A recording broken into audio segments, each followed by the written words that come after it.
Welcome to Harrelson Trumpets, the Denver machine shop. Behind me you can see the lathe, which I've been working on quite a bit the last couple of weeks. Actually, I work on it almost every day. But I wanted to share with you some of the new 5mm modular mouthpiece components that we are offering and give you some insight on those that will be coming. And also show you the very first horn I ever built, which I imagine most of you have never seen. So, back in the 90s, I was very inspired by, of course, Wynton Marsalis, who was a great role model of mine. And I looked up to Wynton and practiced really hard because I wanted to be a great classical player and a soulful, sincere jazz player.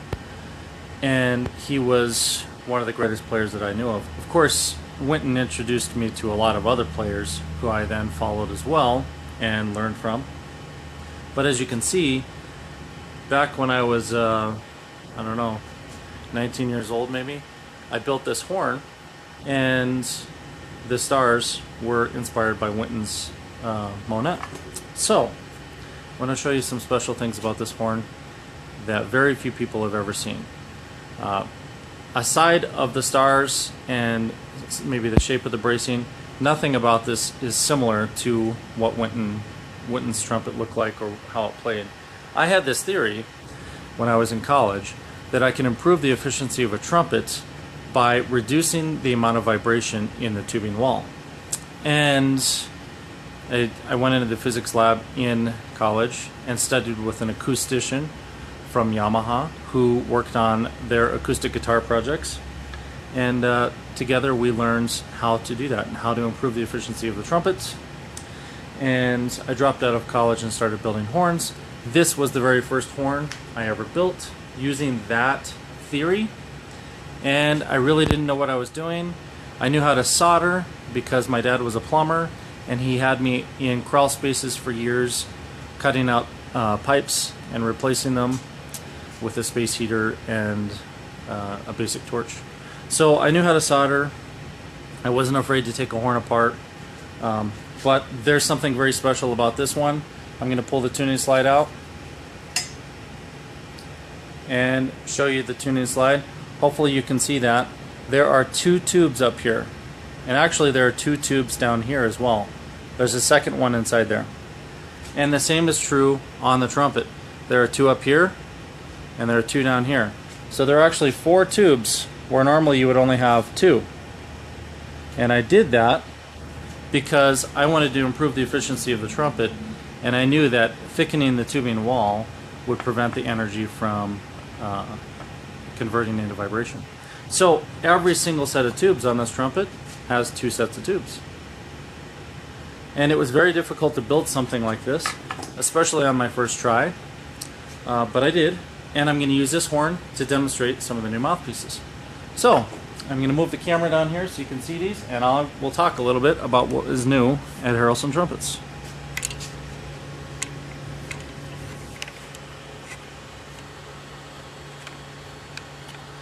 Alright, let's see if I can get that down there close enough. So hopefully you guys can see this.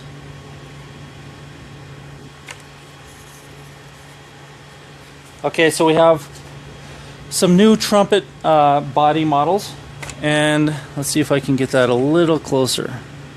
Maybe like that. Here we have a cutaway of the latest light model. So that's the cutaway showing how little metal there is. This is the least efficient. However, for lead players and commercial players, this could be a great opportunity for you, especially if you don't like to project as much and you want to hear more behind the bell. Here is the same mouthpiece, only without the cutaway. Now, this mouthpiece does not have the nut on the backbore, or between the receiver and the backbore. So there is no nut, and I'll show you that in a minute. And that's known as the L model, which is light. This is the LG, which is light grooves. It's the same model, it's just lighter. I think it's something like 15% lighter. And then here's my standard A body. This is actually one of my personal mouthpieces. I can tell because it's not even engraved. And then here is the C body, which is shorter. And we shorten the mouthpieces for higher pitches just because physics states we should. Shorter instruments then need a shorter throat and backbore. And here is the mouthpiece for piccolo and for E flat. This can also be used for cornet or flugelhorn, and actually cornet and flugelhorn could really be your choice of either of these, which are the two shorter ones. Now I'm going to hold them up to the camera so you can see them a little better. So I'm going to get back on here. Alright, let's do this because I want you to be able to see these. Okay, so here is piccolo E flat, and here is the C trumpet. Quite a bit shorter. So because they're shorter, they're going to use a shorter throat, but you can keep all the other aspects of the mouthpiece exactly the same. Meaning you can keep the same backbore as long as you have a trumpet shank. If you don't have a trumpet shank on your piccolo, then you would use a cornet shank, and of course we offer those. So you can set this up to play on a flugelhorn, a cornet, or even a trumpet shank piccolo, or a cornet shank piccolo. So that's the piccolo, and then the C trumpet body is the same way. If you have a horn that has an extra long set of tubing or lead pipe, you can get into the C body and bring the pitch back up a little bit. And technically, you could use this on a B flat trumpet as well. So there are no hard and fast rules. In most cases, this is not going to be your best bet for a B flat or a C, but it has been done. Okay, and I'm going to compare the two this way. So now we have the piccolo and the B flat. And I didn't set all of these up to play today, and I just grabbed one of my mouthpieces. I don't even know which one, but I'm going to play a few notes, and then I'm going to go to the lead and commercial versions.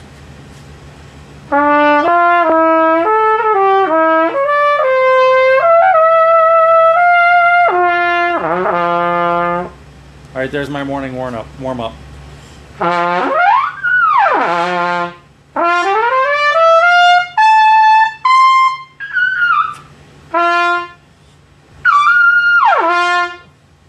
Alright, it's kind of a medium-sized setup. Christine set these ones up. I have no idea what's in these either, but I'm going to try it.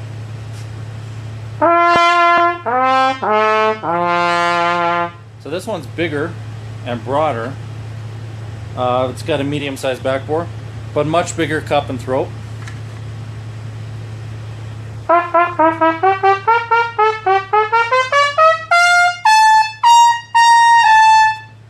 And we'll try just the standard L body.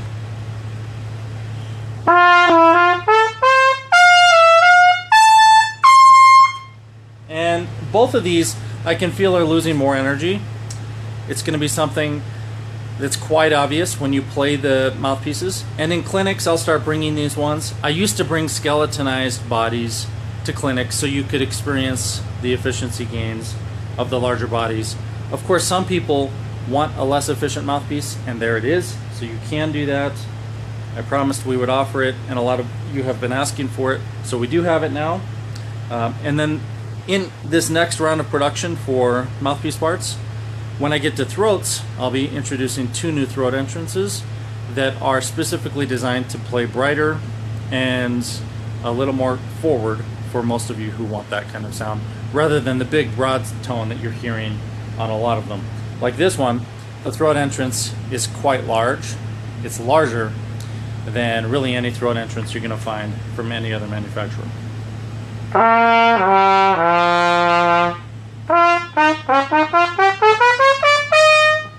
So it's a big, broad tone, and that is the difference between these. Now I'm going to grab the camera just for a minute, give you a quick shop tour, and then I'll get back to work. Joe always kids that I'm just always doing Facebook and Instagram. He's kidding, of course, because he knows I only do about 5 or 10 minutes of that a day, but you guys see enough stuff where it might seem like I'm on there all the time. I wish I had time to do stuff like that. I just try to get it out quick and move on. Okay, let me turn on a couple more lights here. There we go. So here we have a bunch of parts going out to plating. Looks like Christine has gotten these ready. This is different types of stabilized wood, including this interesting piece. Let's see if I can get it on camera.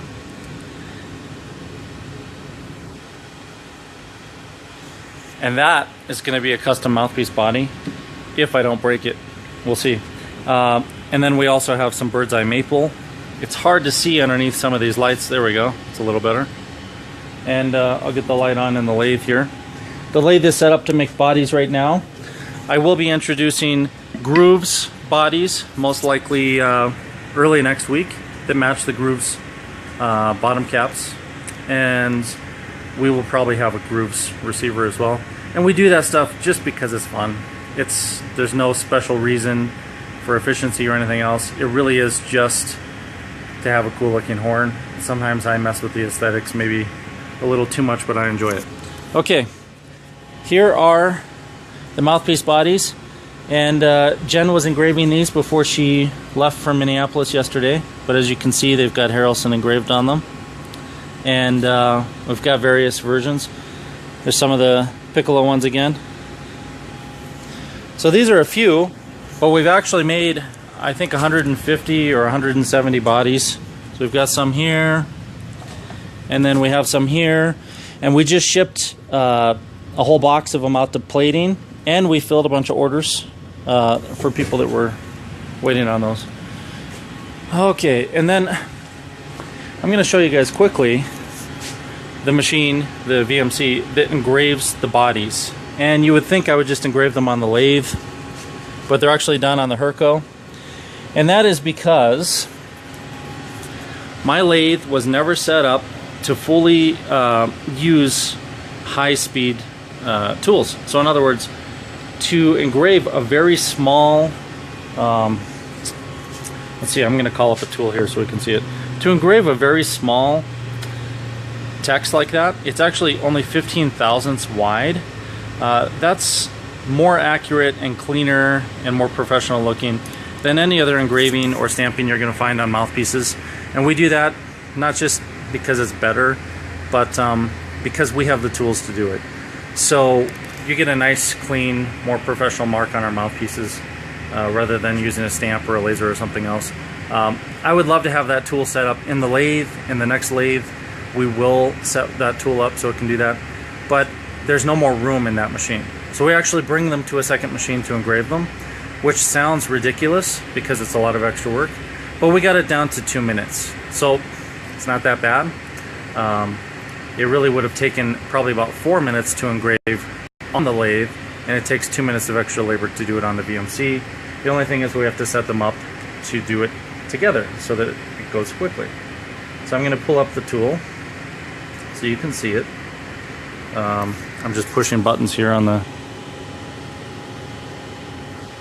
Okay, there we go.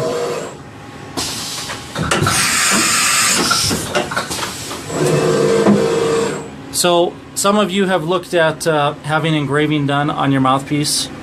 I'm going to put my finger behind this so you can see how small it is. That's a very small end mill. Actually, the one that's sitting in there right now is 20 thousandths instead of 15, so it's a little bit bigger. But the reason it's so expensive to engrave on the mouthpieces is because it's a lot of work to set up the actual engraving files, the tool paths. And a lot of you are asking for very custom things, like reproducing your own signature. And there are other companies that have attempted to do things like that, but they use very inexpensive machines that are not very accurate, and you don't get a perfectly clean engraving. So I'll show you a couple engravings on that. Like here's our receivers. There's my signature on a receiver, and they're just about as accurate as you could get without maybe using a really high-end laser. So this tool right here, to be able to do this engraving, it's an 80,000 RPM air spindle, and it fits in our tool changer back here. We actually have 4 different speeders in this machine, and that allows us to do really high-end work on a machine that didn't cost $500,000. So Unfortunately, this little air spindle costs about 12 grand to have installed, and each of those costs quite a bit, but at the same time now we can do things we couldn't before. We've always used air spindles, but that's the first one we've had that's automatic. So hopefully that gives you some insight on the mouthpieces and on the engraving and the entire process, so you know how they're made and of course where they're made, right here in Denver, Colorado. And they're made by myself, and those ones were engraved by Jen. So I'll give you one more shot of these mouthpieces. And about half of everything I made was already pre-ordered, but the other half is available. I think for the flugel, piccolo, these guys, for the small ones, and cornet type, then I think we probably have 6 or 7 of those available for sale. And then these, I think we only made 5, so I think we sold one yesterday and one the day before. And these, I think we only made 5 or 6. So if you want one of the lightweight ones in this production run, now's your chance to do that. And a reminder, they do not have a nut on the back. The backboard just screws straight in, so there's no adjusting the body length with a nut. All right, I know you guys will have questions, so please call and ask, because I actually don't have time to look at Facebook. Thanks.